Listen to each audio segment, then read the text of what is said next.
مثال کے طور پر سال میں ایک مرتبہ مالک نصاب کے لیے زکوٰۃ دینا فرض ہے، اسی طرح سے ان قربانی کے دنوں میں، وہ قربانی کے دن صرف 3 ہیں، ایام نحر ان کو کہا جاتا ہے، 10، 11 اور 12 ذی الحجہ کی۔ تو یہ ذی الحجہ کی 10، 11 اور 12 کے اندر اگر کوئی مالک نصاب ہو گیا تو اس پر بھی قربانی واجب ہو جاتی ہے۔ اب یہاں سے قربانی کے معاملات ہیں، قربانی کے احکام ہیں، مجھے یہ بتانا آج ضروری ہے کہ قربانی کا تصور اور قربانی کا مفہوم کیا ہے اسلام میں۔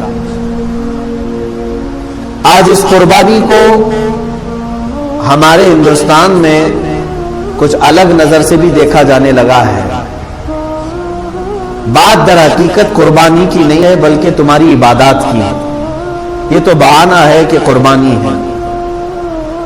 آج جو حالات ہمیں سننے کو مل رہے ہیں کہ مسلمان لاکھوں جانوروں کو اس چیز پر پابندی ہونی چاہیے کہ جیوت لائف والے کسی بھی ایک مخلوق کو نہ ذبح کریں، کاٹنے نہ دیں۔ عزیزان گرامی وقار، یہ قربانی کا تصور صرف اسلام میں نہیں، آدم علیہ السلام سے چل رہا ہے۔ انسان اول کی ابتدا جہاں سے ہے انہی دنوں سے قربانی کا تصور ہے۔ قرآن پاک میں موجود ہے، 6 پارے میں رب تعالیٰ نے فرمایا وَاتْلُ عَلَيْهِمْ نَبَأَ بَنِي آدَمَ بِالْحَقِّ اِذْ قَرَّبَا قُرْبَانًا فَتُقُبِّلَ مِنْ أَحَدِهِمَا وَلَمْ يُتَقَبَّلْ مِنَ الْآخَرِ۔ جب آدم علیہ السلام کے دونوں بیٹوں کے درمیان جھگڑا ہو گیا، حابیل اور قابیل کے درمیان، نکاح کے مسئلے کو لے کر، دونوں ایک خاتون سے، ایک ہی عورت سے شادی کرنا چاہتے تھے، تو ان کے متعلق حکم یہ آیا کہ دونوں لوگ اپنی قربانی کریں اور جس کی قربانی قبول ہو جائے وہ نکاح کر لے اس سے، وہ حق پر ہے۔ تو اس زمانے میں قربانی کا طریقہ یہ تھا کہ وہ اپنے جانور کو ذبح کر کے کسی اونچی جگہ پر، پہاڑ پر یا کھلے میدان میں رکھے، آسمان سے ایک آگ اترتی اور اس قربانی کو اٹھا لے جاتی، یعنی اچانک وہ قربانی کا جانور غائب ہو جاتا، آگ اس کے اوپر آتی، آگ آنے کے بعد جل جانا چاہیے، ختم ہو جانا چاہیے، لیکن اس آگ کے اندر وہ قربانی کا جانور غائب ہو جاتا، تو یہ سمجھا جاتا کہ یہ اس کی قربانی قبول ہو چکی ہے۔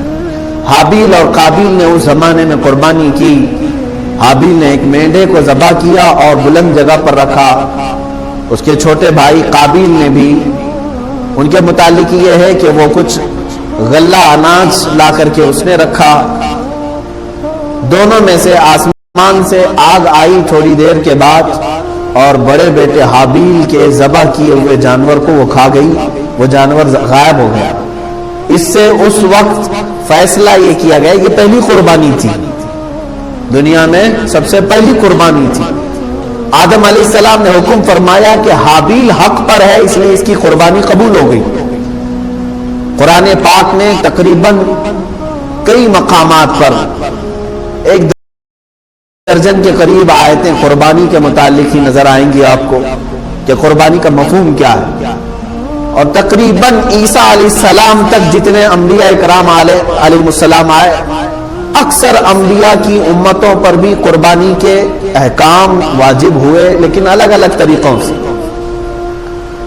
قرآن پاک نے یہ بھی الذین قالوا ان اللہ عہد الینا الا نؤمن برسول حتی یأتینا بقربان تأکلہ النار، یعنی کچھ لوگوں نے یہ کہا تھا اس زمانے میں کہ ہم کسی رسول پر ایمان نہیں لائیں گے اس وقت تک جب کہ کوئی قربانی آئے، ہم قربانی کریں اور اس کو آگ کھا لے جائے تو ہمیں سمجھ میں آئے گا کہ حق پر کون ہے۔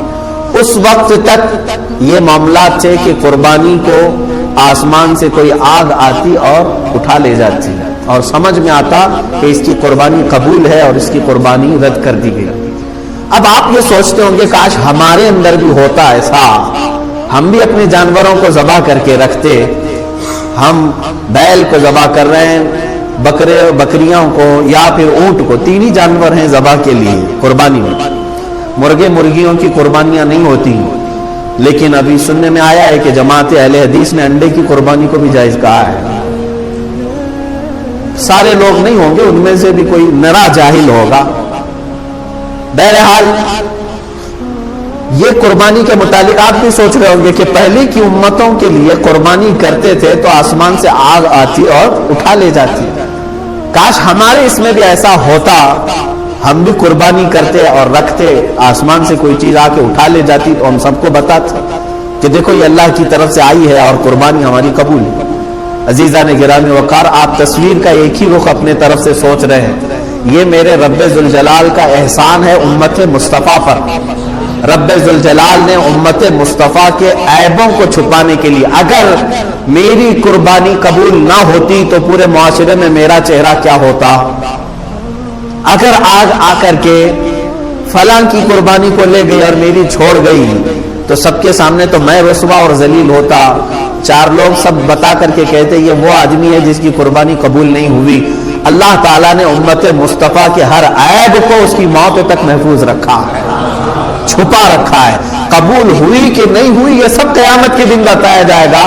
آج معاشرے میں تم سر اونچا کر کے ہی چلو، یہ امت مصطفیٰ صلی اللہ علیہ وسلم پر احسان ہے۔ پہلے کے امتوں پر یہ بھی معاملات تھے کہ اگر وہ گناہ کرتے تو فرشتے آ کر ان کے گھر کی چوکھٹ پر لکھ کر چلے جاتے رات کو کہ یہ آدمی نے کل رات یہ گناہ کیا ہے۔ کچھ کی پیشانیوں پر لکھا جاتا تھا کہ یہ فلاں آدمی ہے، اس نے زنا کیا۔ وہ تحریر لے کر کے کس کے سامنے جاتا تھا۔ آج ہزار گناہ ہمارے بھی ہیں لیکن نہ ہماری چوکھٹوں پر لکھے جاتے ہیں اور نہ ہماری پیشانیوں پر۔ رب ذوالجلال نے اس چیز کو محفوظ رکھا ہے، وہ ستار ہے، ہر ایک کی ستر پوشی فرماتا ہے۔ عزیزان گرامی وقار، قربانی کا جو مفہوم اور جو تصور اسلام میں ہے، میں نے آیت کریمہ 17ویں پارے کی یہ تلاوت کی ہے سورۃ الحج میں سے۔ اللہ تعالیٰ نے فرمایا وَالْبُدْنَ جَعَلْنَاهَا لَكُم مِّن شَعَائِرِ اللَّهِ، اور یہ اونٹوں کو یا قربانی کے جانوروں کو ہم نے، اللہ تعالیٰ فرماتا ہے، اللہ کی نشانیوں میں سے ایک نشانی بنائی۔ اب یہاں پر رک کر کے میں کہنا چاہوں گا کہ قربانی کیا ہے، ایک لفظ یاد رکھ لینا، ایک لفظ یاد رکھ لینا، شعائر اللہ کہا گیا ہے۔ شعائر اللہ جیسے قرآن پاک کے دوسرے پارے میں آئے ان الصفا والمروہ من شعائر اللہ، صفا اور مروہ جو پہاڑیاں ہیں مکہ مکرمہ میں، یہ اللہ کی نشانیوں میں سے ہے، اللہ کی نشانیوں میں۔ اسی طرح قربانی کی بات جب آئی تو رب تعالیٰ فرماتا ہے یہ اللہ کی نشانیوں میں سے۔ اب یاد رکھ لینا آپ ہمیشہ